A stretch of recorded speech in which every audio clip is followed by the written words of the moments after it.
G'day there, I'm Adam Gordon, the Profits League Detective, and a very warm welcome to you for this Cash Optimisation Report, a 5-minute interview where we give you some immediate practical tips on how to improve the cash flow and profitability in your business. As a business owner, one of the challenges that you're always faced with, how do you grow your business when your business is dependent on you? And today I'm joined by Greg Chapman from Empower Business Solutions. Greg, a very warm welcome. For those thank you, Adam. It's a pleasure. It's very good of you to come on board. For those of you who don't know Greg, Dr. Greg Chapman has had many roles in his 30-year business career. Before his current role, he was vice president in a multinational company and lived and worked on 3 continents before starting his own company, Empower Business Solutions. Now, that is now in its 10th year. Congratulations. His experience ranges from operations through to marketing and strategic development. In Greg's current role, he's an advisor to small business owners who are sick and tired of being small. He's the award-winning author of the small business bestseller, 5 Pillars of Guaranteed Business Success. I should add a book that I do have and have read.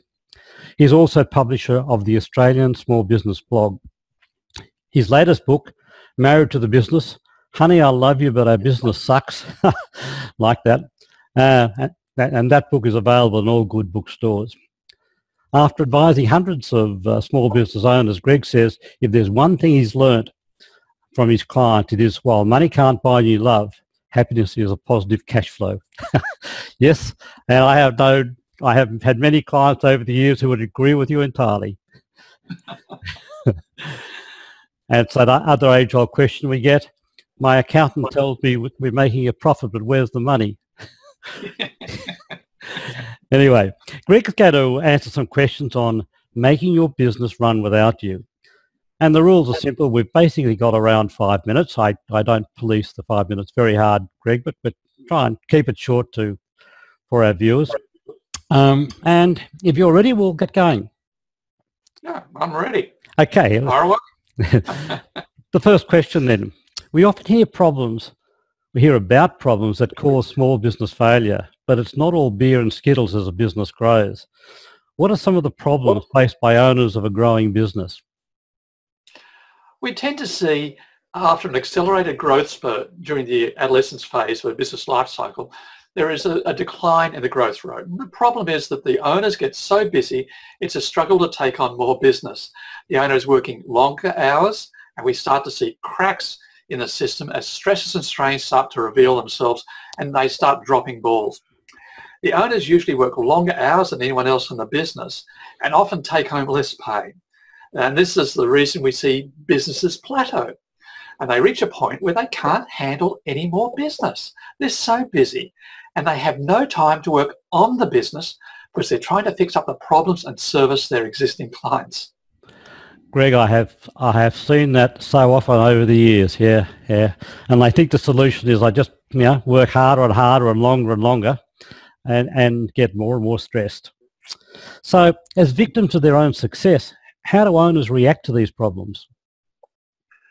Well, what can happen with the strains on the business is the owners take a conscious decision to actually let the business shrink to a more manageable size.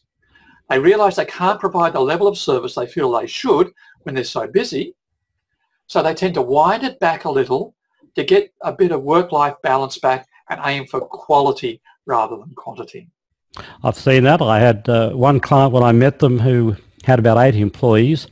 They went to 70, brought it back to 40, and are further reducing just for the reasons you've given. So what are the causes of slowing growth in small businesses? Well, the reason they're slowing down is because they're running a bigger business with the same systems they had when they were much smaller. And what is okay when you're small becomes an obstacle to further growth as you grow. As a result of a lack of systems, the owner is unable to effectively delegate without losing control, and they become the bottleneck for all the decisions, major and minor. Staff get frustrated because they're not empowered, and whenever the owner does let go, mistakes happen, so they end up becoming micromanagers. Yes, that's right. as you say, they're trying to run a bigger business with the same systems they started with. And what would you say also with the same skills that they started with? Are skills an issue? It certainly is, yes. And quite often what you find is what gets you to the plateau, and you've done very well to achieve that, is not what's going to take you to the next stage. And the reason you've plateaued is basically you've exhausted your skills and capability and knowledge to get to that level, which is why you have plateaued, and you need to change the way you operate and the way you think to get the business to continue to grow. Yep, I understand then. Yeah, that makes a lot of sense. I'm sure it's echoing to some of our viewers. And a final question, Greg.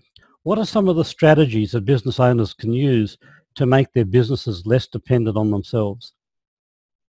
Adam, to overcome the growth obstacle, usually themselves, they need to build a business management system which will enable them to delegate but still feel as though they are in control.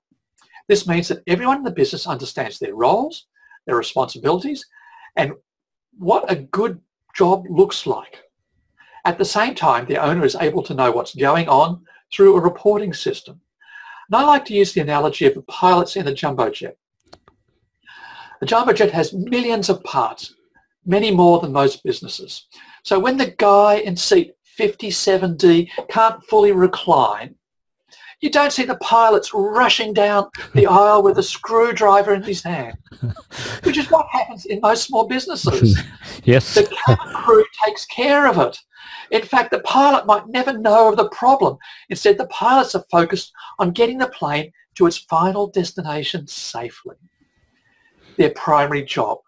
And they use just 6 gauges to manage the plane. Gauges such as altitude, airspeed, attitude. If the altitude does drop, obviously something the pilots should know about, they can then drill down into the reporting system to find out which of the many factors that could possibly have caused it has actually caused it, so they know the right action to take. This is what business owners need to implement in order to remove the growth obstacle so they can focus on the things that are important and still be confident that everything else has been taken care of and ultimately have a business that will run without them and become a saleable asset. Very good. As I say, I've got plenty of clients out there, and I know lots of other small businesses that would really understand exactly what you said.